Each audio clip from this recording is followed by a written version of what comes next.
Why does FFmpeg choose 10 plus 20 plus 20 ms instead of an even 16 milliseconds for 60 frames per second GIF images?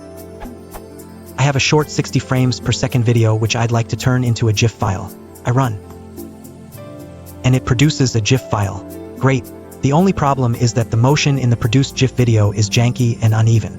If I use another tool, I can see that FFmpeg has created a video where the first frame is 10 milliseconds long, the second 20 milliseconds, the third 20 milliseconds, and then it repeats like that. 10 milliseconds, 20 milliseconds, 20 milliseconds. If I use another tool to smooth it out to an even 16 milliseconds for each frame without changing the frame contents, the result looks beautiful. Why is FFmpeg doing this? How can I ask it to write a GIF file that requests an even 16 milliseconds per frame instead, so that I don't need to use a second tool? I have now seen this related question asking whether 60 frames per second GIF videos even exist, but it doesn't address the question of how to ask FFmpeg to change its behavior. Additionally, it raises a new question.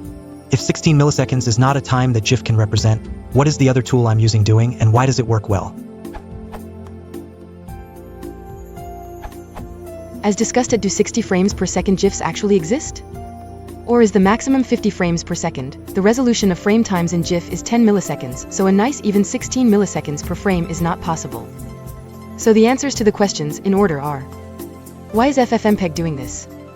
Because 10 plus 20 plus 20 gets you 60 frames per second on average, and is the most precise approximation with that property that can be represented within the constraints of the GIF format. How can I ask it to write a GIF that requests an even 16 milliseconds per frame instead, so that I don't need to use a second tool? You can't, because the GIF format can't represent that. But I found that asking it to make a 50 frames per second video, which can be exactly represented in the GIF format, produces nice smooth results. This can be done with. This uses nearest neighbor temporal interpolation to choose which frame to transfer to the output. If 16 milliseconds is not a time that GIF can represent, what is the other tool I'm using doing, and why does it work well?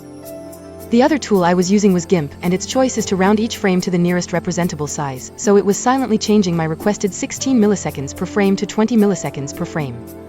It probably works well because my poor human eyes can't tell that everything was happening just slightly too slowly to be correct, only that motions were happening smoothly instead of at unusually spaced intervals.